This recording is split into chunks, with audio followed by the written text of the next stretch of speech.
Hi, let's take a look at two-tone or IMD measurements with the PXI VNAs. We'll start off with a kind of a block diagram. Each PXI VNA module, here shown in blue, has one source. You can see the source in green, this little sine wave box. Whether you have a two-port VNA module, four-port, six-port, they always have one source. So if you want to have a two-tone measurement, one source for F1, one for F2, you need two of these.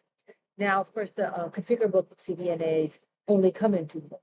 Anyway, so here we have two ports. This is the setup I have. I have two VNAs, and one generates F1 and one generates F2. The combiner is external, it's not built in. And then you combine them and you make your measurements. There are multiple ways to combine it. This source, let's take a look at source one. It can come out either port one, or you can switch it to come out port two.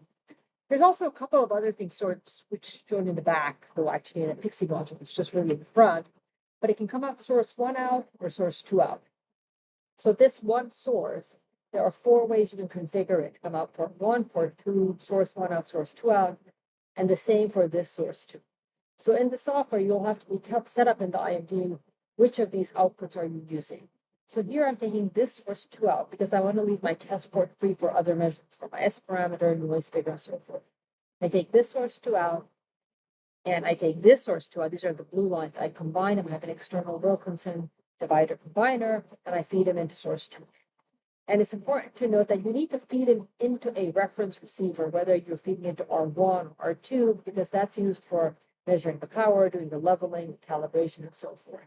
So like the yellow line here is feeding it into source one in, it goes into R1, mine is going to go into R2.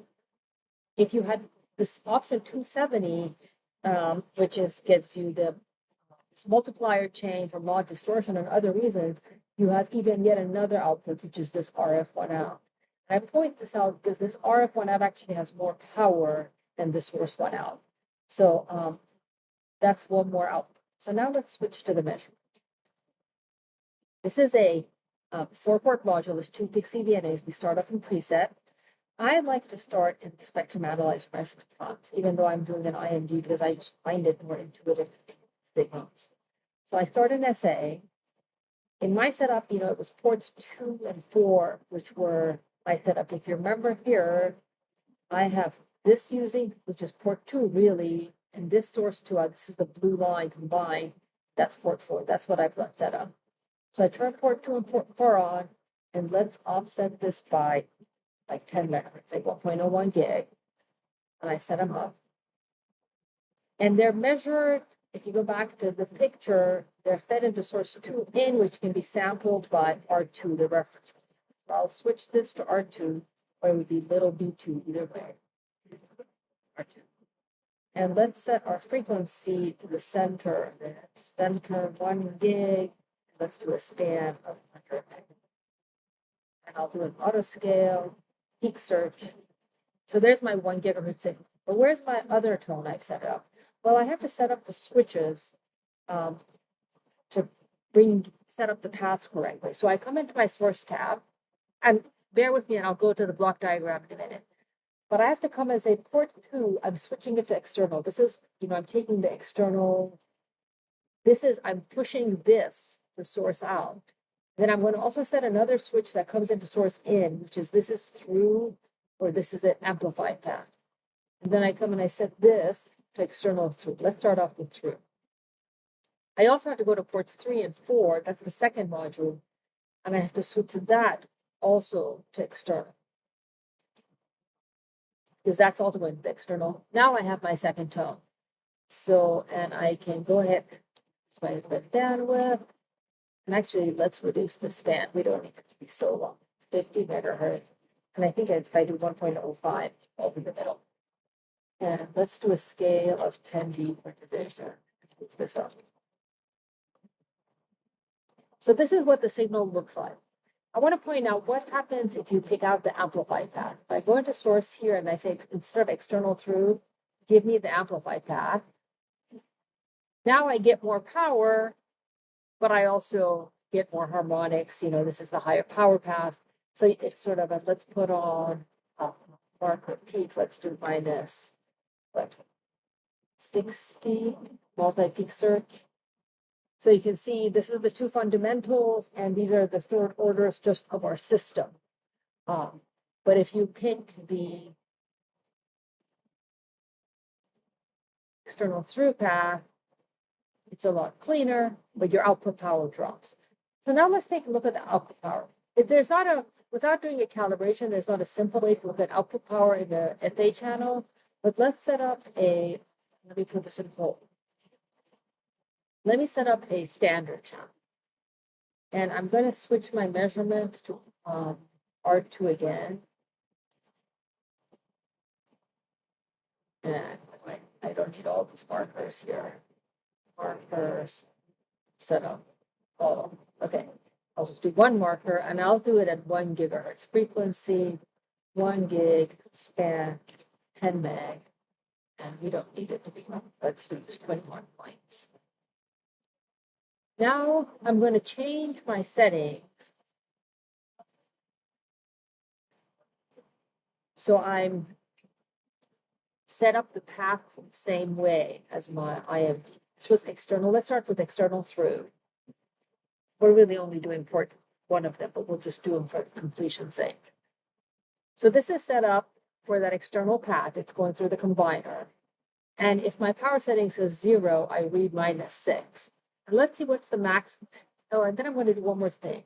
I actually have a power sensor hooked up to my port 2. So if you go to block diagram, this output is hooked up to a power sensor so we can get accurate power readings. So let me turn it on. Let me add a power sensor trace with port 2 as the source. So this is actually the power reading at the source, which is around -7 dBm. Let's see what's the max power I can get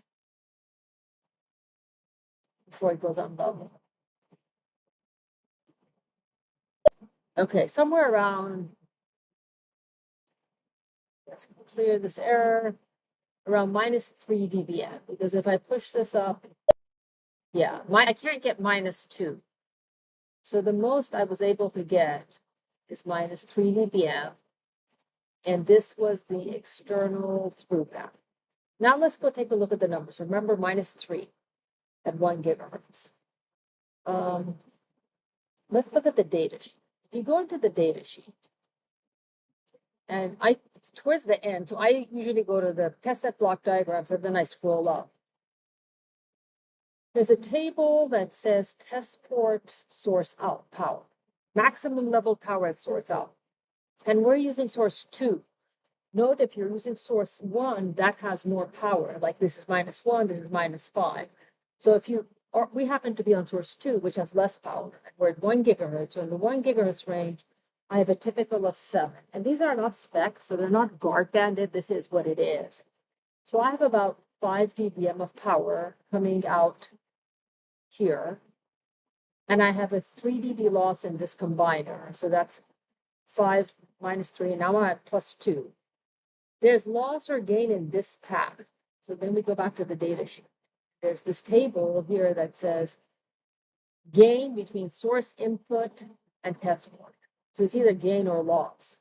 So, and we're in the through path at 1 gigahertz. So it's -4 to -1. Let's take the worst case, that's -4. So my 5, I think it was, what was the source 2 out? The source 2 out was 5. 5 minus 3 is +2. +2 minus 4 is -2. So if I switch here, you see that's around the -2 that I can't get more out. Let's take a look at the amplified path. The amplified path, so it was 5 minus 3 minus 2. It's saying the amplified path, the best you're going to get is 3 to 9 dB. We take the 3, which is probably at the higher frequency. So it's now 2 plus 3, so we're back at 5. So let's switch this to the amplified path. And let's see how much more power we can get.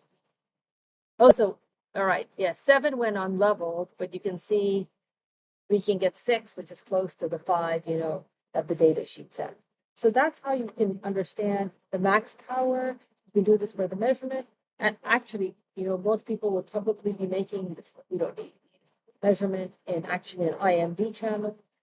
but really it's kind of the same thing. We'll come into swept IMD.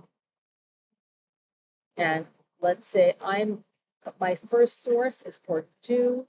My second source 1 and source 2 are the sources I'm using. It's from port 4. Mine is happening to go into a power sensor, but we can leave this at 1. Then you go in, and here you want to make sure that's port 1. I don't need to couple the tones. Let's say minus 10 dBm is what I'll try to get out. And the frequencies, let's sweep from 1 gigahertz to 2 gigahertz with a 10 megahertz tone spacing, 101 points. And now we need to set out a path configurator. We could leave this in front of an extra channel. Actually, well, I wanted that channel. So Control Z brings it back. Okay, IMD setup. And I go into the path configurator. I need to set this source to external. Let's do the higher power external amp. And we need to go to 3 and set it also to external. And then I want to measure, I just want to measure the low side at the DUT input. My output is connected to my power sensor. The output doesn't really make sense. Let's do tone power high at the DUT input. Oh, okay, I wanted this to be tone power low at the DUT input. If I do this, tone power low, DUT input, new trays, tone power high, DUT input. Window that's kind of like, let's this here. This right there. So this is mark. And if I put on a marker on each of these, so I think I pick the high, the amplified pad. Let's switch this also to the amplified pad. Just so they kind of sort of match up. Oh, this is a trigger continuous. And then if I want to look at the third order tones, I say tone power low, 3 at DUT input. And I'll put a marker on each of these. And let's crank up the power so it's around 2, sort of similar to that. So if I go into power IMD setup, let's go to -6. What does it take to get there? I think I have to go higher. I get these that -2.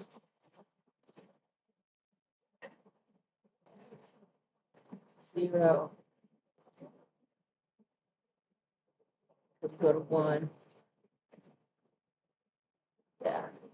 So now you can see that what I was trying to show, these are the third order tones, the -50, -51. It's kind of similar to these, you know, I can probably drop my res bandwidth on these. I don't need to do it there to get, you know, the same similar measurements that you're seeing there. Let me change the marker here to 1 gigahertz. Set up the channel. So anyway, these are the ways you can make IMD measurements. And if you do this, you can also just go through the Cal Wizard and, you know, perform a calibration on this channel. And that's it.